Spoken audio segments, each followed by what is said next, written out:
Hello everyone, my name is Purva Bhagmare and as a part of third internal I have to explain our internals as well as end some paper and make a video of it. So the first paper is our first internal paper which consists of 3 questions. So let's understand it one by one. The first question is about to find the time complexity, space complexity and power complexity of different algorithms and their recurrence relations are given. So by solving this recurrence relation we can find out their respective complexities. So let's start with linear search algorithm. So as we know, the time complexity is the amount of time that an algorithm or any function takes to completes its execution.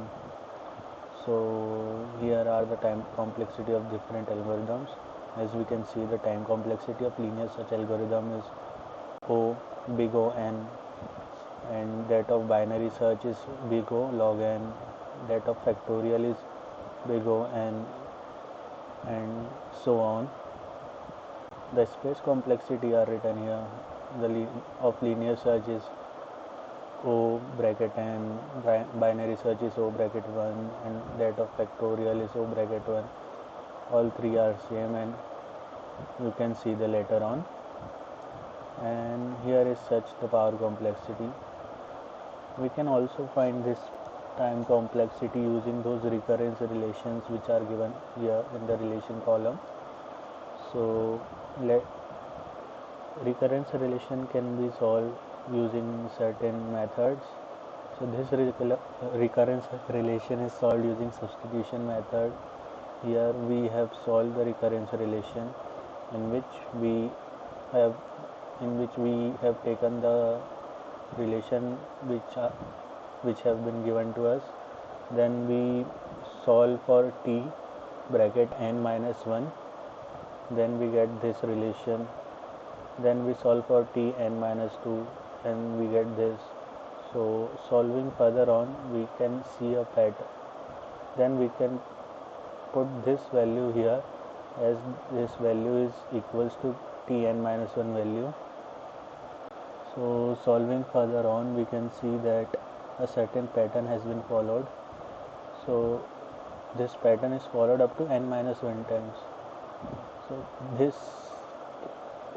directly refers to that the time complexity of this algorithm is this OM.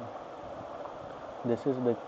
Therefore, the time complexity of linear search algorithm is OM. This is because the worst case, the algorithm needs to compare every element in the list with the largest element.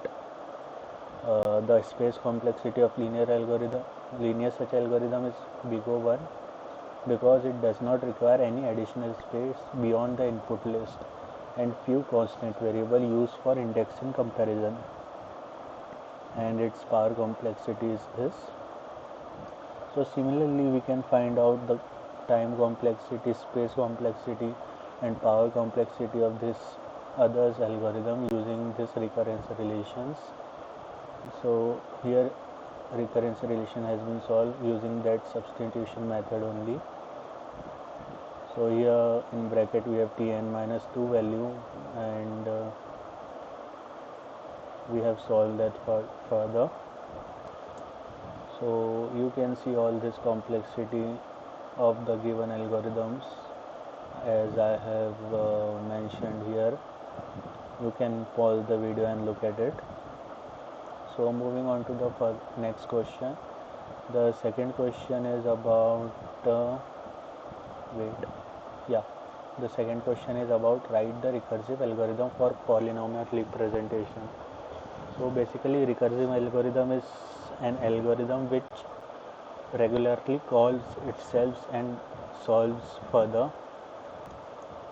So this algorithm defines a class polynomial with a constructor that takes a list of coefficients. The evaluate method evaluates the polynomial for a given value of x. So its base case is when the polynomial has 0 degree, as a polynomial with 0 degrees a polynomial which only contains a constant number. So yeah, it only returns a simply returns a single coefficient. In the recursive case, the method creates a new polynomial p of degree n minus 1 by removing the highest degree coefficient from the list of coefficient.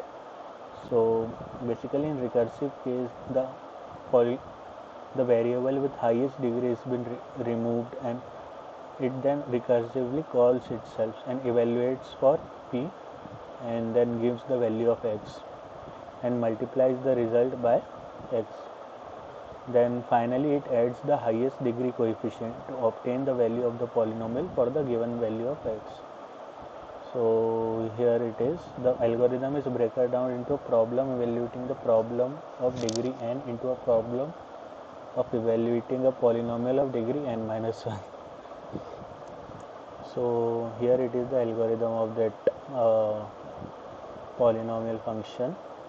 We have defined init class which contains self and coefficient as, and then we have defined a evaluate class that evaluates the polynomial for a given value of x.